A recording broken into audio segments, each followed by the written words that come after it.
नमस्कार, मैं हूं पवन त्यागी। भारत ने G20 की अध्यक्षता में रिकॉर्ड कायम किए हैं और उन रिकॉर्डों में एक रिकॉर्ड ये भी बना है कि जो प्रस्ताव यहां पास हुए हैं उसमें सभी पैरा पर सभी देशों की सहमति बनी है और ये अपने आप में एक बड़ा अचीवमेंट है। किसी के अध्यक्षता में अगर इस तरह का काम होता है कि सभी मुद्दे जो प्रस्ताव रखे गए उस पर सभी पैराग्राफ्स पर भी सबकी सहमति बन जाए। इसके लिए भारत के कई लोगों ने दिन रात बहुत मेहनत की है, घंटों घंटों की बैठक की हैं और इसमें 200 से अधिक बैठक हुई जिसमें 3 IAS अधिकारी उच्च स्तरीय लगाए गए थे।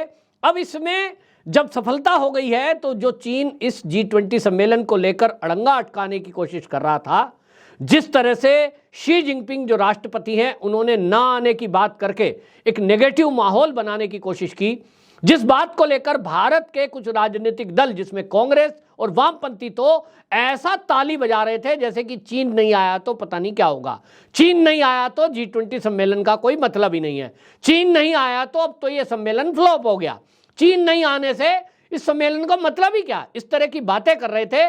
उन्होंने देखा कि चीन को एक साइड करते हुए, उसकी परवाह ना करते हुए यहां जो देशों के राष्ट्राध्यक्ष बैठे उन्होंने मोदी जी की अध्यक्षता में यह तय कर दिया कि चीन को एक साइड करके, चीन को भी हम नजरअंदाज करके, उसकी हैंकड़ी को नजरअंदाज करते हुए हम अपना रास्ता खुद बनाएंगे और जो चीन का BRI प्रोजेक्ट बन रहा है उसकी काट यानी उसके पैरेलल में अपना रास्ता खुद बनाएंगे और उसके लिए जो भारत से लेकर सऊदी अरब होते हुए यूरोप तक कॉरिडोर बनेगा उसका जो समझौता हुआ है उससे अब चीन की हालत इस तरह की है कि वो उसके लिए एक ही बात कह सकते हैं कि खिसियानी बिल्ली खंबा नोचे।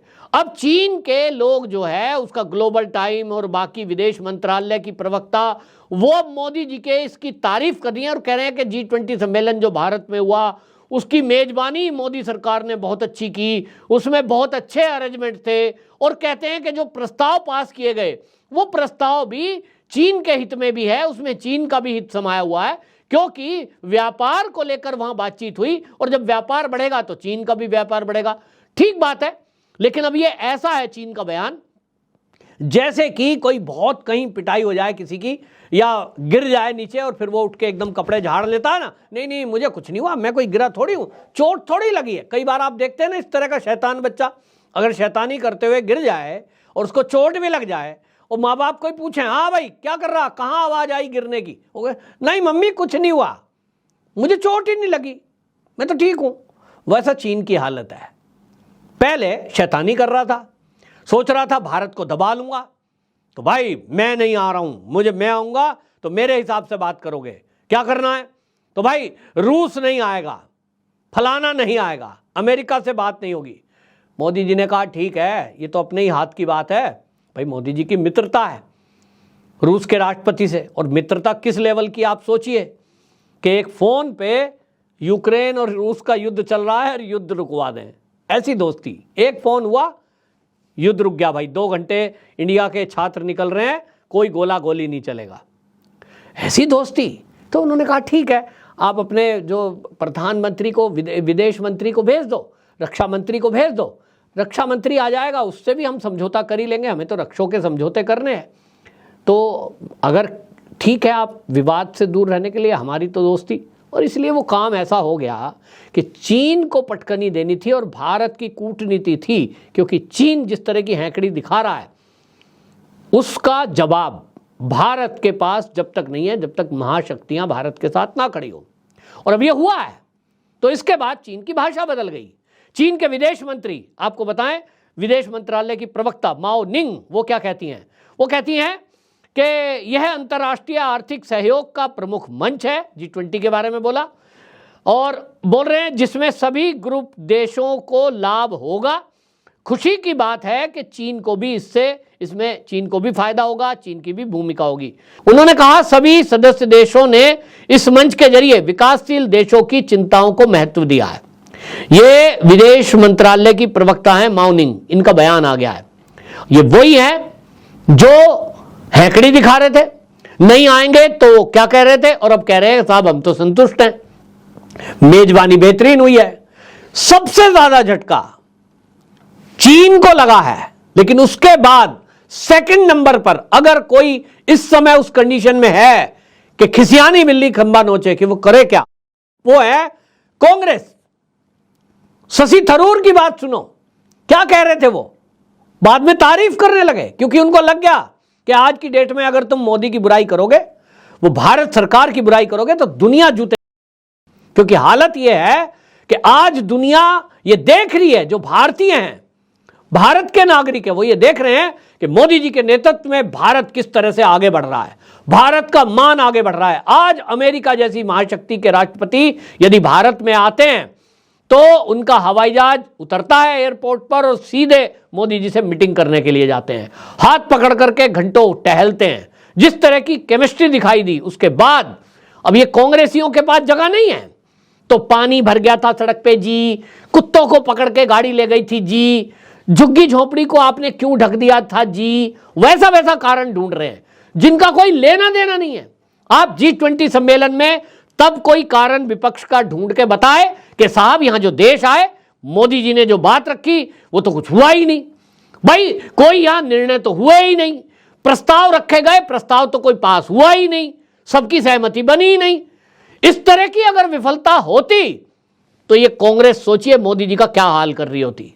लेकिन इनको बोलने के लिए एक पॉइंट नहीं मिल रहा, क्योंकि यहां रिकॉर्ड बना है कि जो बाकी देशों में ये G20 सम्मेलन हुए वहां से डबल समझौते यहां हुए हैं, सहमति बनी है।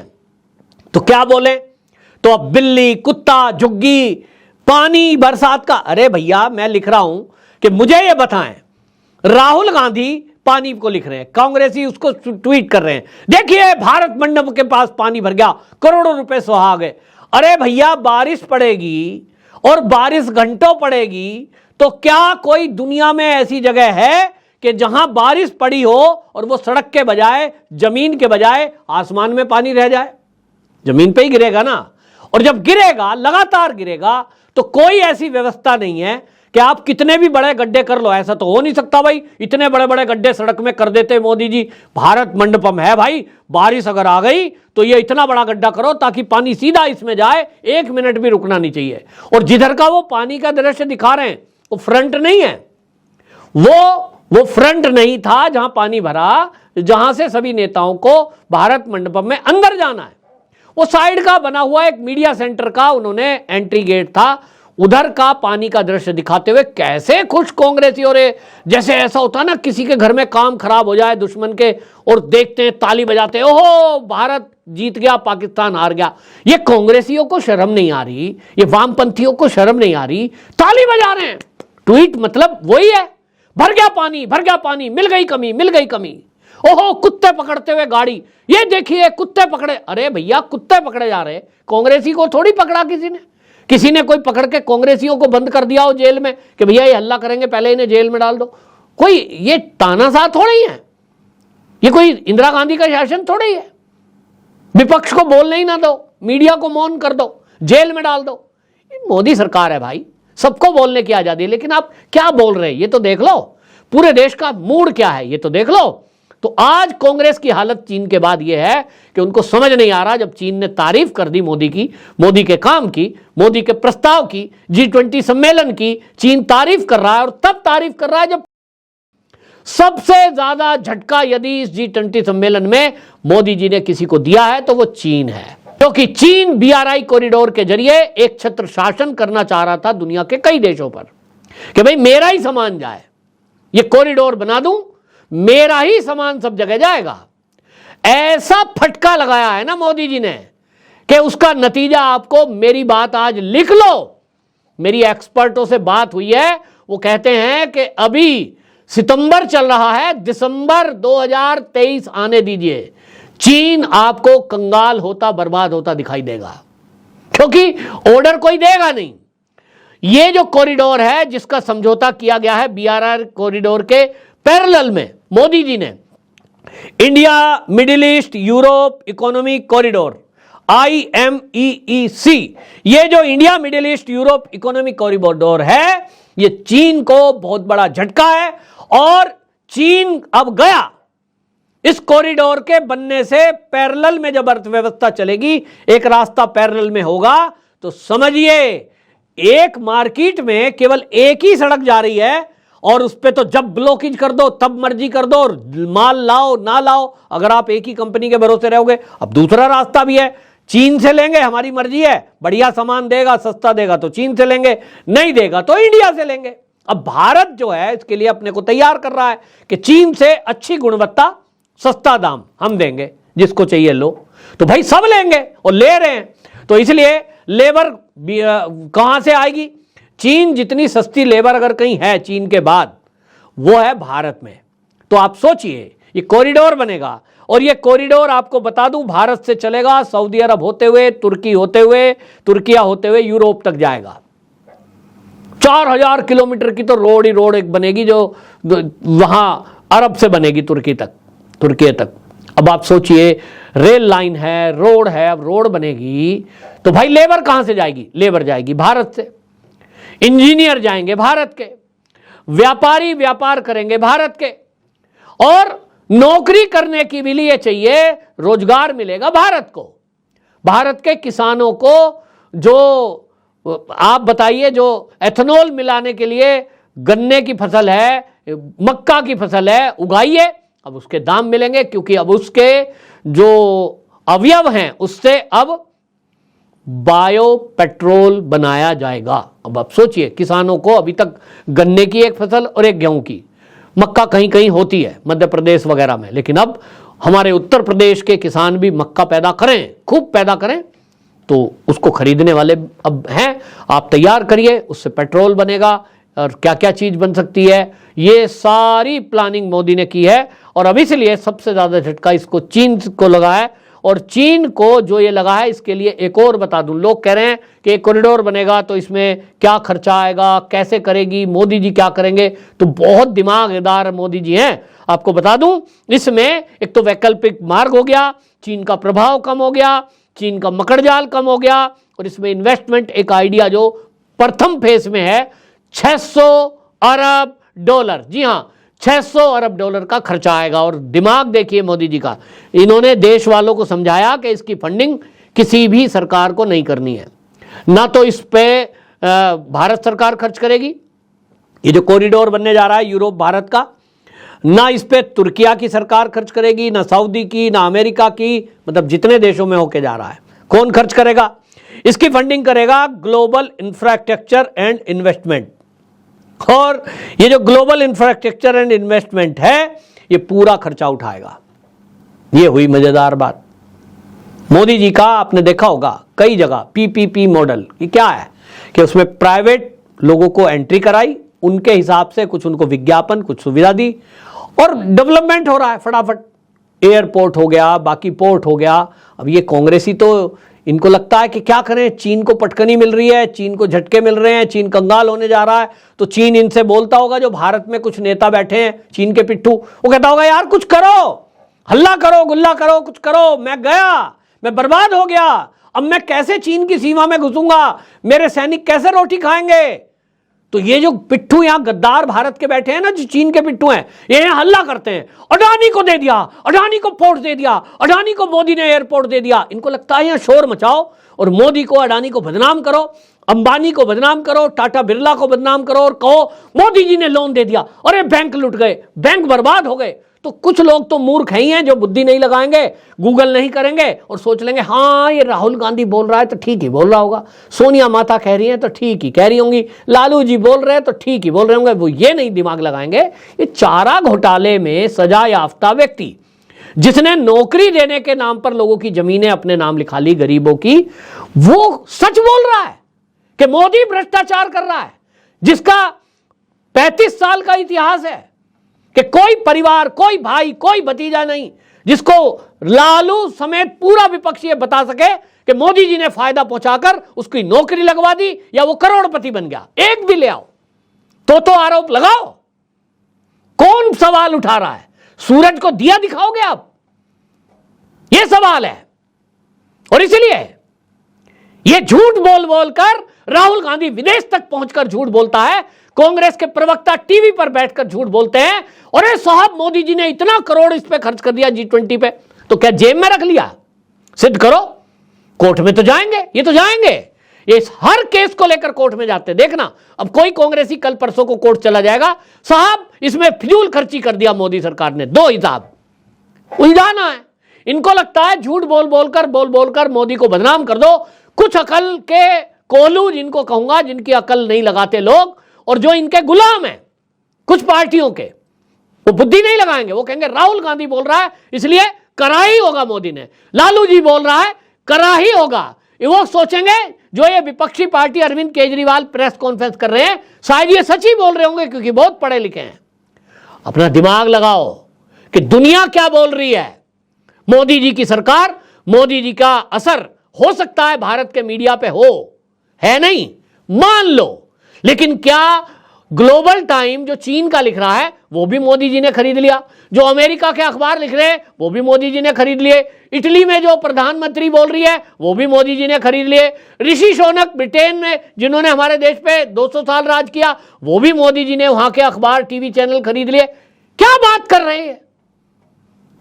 केवल अनपढ़ों मूर्खों वाली बात, कौन यकीन करेगा इन पर? और इसलिए मैं इस चैनल के माध्यम से कहता हूं सभी देशवासियों से, इन विपक्षी पार्टी के नेताओं को घेर कर अब इनसे सवाल पूछने का समय है। बहुत झूठ बोल लिया, बहुत देश को बदनाम कर लिया, अब कहीं राहुल गांधी मिले तो उसे कहना कि ये देश मेरी मां है, ये भारत माता है, मेरी मां की बदनामी कोई करे, झूठ बोले मेरी मां के बारे में, मैं सहन कैसे करूंगा? राहुल गांधी की हिम्मत कैसे हुई विदेश में जाकर यह कहने की कि भारत में लोकतंत्र नहीं है, भारत में व्यवस्थाएं नहीं है, वहां तो दलितों पे अत्याचार हो रहा है, वहां तो अल्पसंख्यकों पे हमले हो रहे हैं। झूठ झूठ झूठ। होते कब नहीं है, होते कहां नहीं है, लेकिन मेरी मां को बदनाम करने के लिए विदेश जाओगे आप? खाओगे यहां का, रहोगे यहां, टैक्स के पैसे से आनंद मनाओगे, आपकी सिक्योरिटी दे रखी है। आपने 65 साल देश में राज किया तो क्या किया आपने? ये सवाल पूछना पड़ेगा इन विपक्षी पार्टियों से। और मोदी जी जो दिन रात एक किए हुए हैं भारत का नाम बढ़ाने के लिए, भारत का मान बढ़ाने के लिए, इनको शर्म नहीं आती? जिसने ना दिन देखी ना रात, ना परिवार का सुख, ना भाई ना भतीजा, ना कोई बहन। देखो योगी जी की बहन को देखो, चाय की दुकान पे किस तरह से चाय चलाती है। अभी पिछले दिनों उनके भाई का फोटो आया, सेना में सूबेदार की नौकरी कर रहे हैं। मोदी जी के भाई भतीजे बहनों को देखो, तब बराबरी में खड़े हो। कोई नेता आए तो सही। वो एक फिल्म थी ना लैला मजनू, उसमें एक डायलॉग था कि कोई पत्थर से ना मारे मेरे दीवाने को, और कह दिया जिसने कोई पाप ना किया हो, कोई पापी ना हो, वो पत्थर मारे। सबके हाथ नीचे हो गए, क्योंकि किसी ना किसी ने कोई ना कोई पाप किया है। मोदी जी पर और योगी जी पर वो आदमी आरोप लगाए जिसने मोदी जी और योगी जी की तरह जीवन जिया हो, भाई भतीजावाद ना किया हो, करैक्टर का शुद्ध रहा हो, चरित्रवान, राष्ट्रीय चरित्र, व्यक्तिगत चरित्र, वो बात करे। और इसलिए ये विपक्षी पार्टी बौखलाई है कि अब तो चीन ने भी तारीफ कर दी। अब क्या बोले, अब क्या जवाब है? आप भी पूछना कि अब तो चीन ने भी तारीफ कर दी G20 सम्मेलन की, अब क्या कहना है आपका? जबकि चीन को सबसे बड़ा झटका इस G20 सम्मेलन में मोदी जी ने दिया है, उसके बावजूद भी वो तारीफ कर रहा है, क्योंकि वो बोल नहीं सकता कि मेरी क्या हालत मोदी जी ने बना दी है, क्योंकि बोल दिया तो पोल खुल जाएगी, विश्व में जो रोब जमा रखा है उसने फर्जी, वो सब खुल जाएगा। और इसलिए वो अभी भी वो दिखाना चाहता है, ये जो मार पड़ी है ना, नहीं नहीं मुझे नहीं पड़ी साहब, मैं तो बिल्कुल ठीक हूं, मेरे तो कोई खून नहीं निकल रहा, जबकि उसका टेंटवा दबने वाला है। तो खैर, आपकी क्या राय है इस बारे में बताइए, और विपक्षी पार्टी का कोई नेता मिले तो जरूर पूछिए कि आप देश को बदनाम करने के काम क्यों कर रहे हो, वो मेरी मां है। आपकी क्या राय कमेंट बॉक्स में जरूर करें, और इसको शेयर भी जरूर करें ताकि राहुल गांधी तक और सभी विपक्षी पार्टियों तक ये वीडियो पहुंचे, अगर आपको लगता है कि मैंने जो बोला है उससे आप सहमत हैं। वंदे मातरम, जय श्री राम।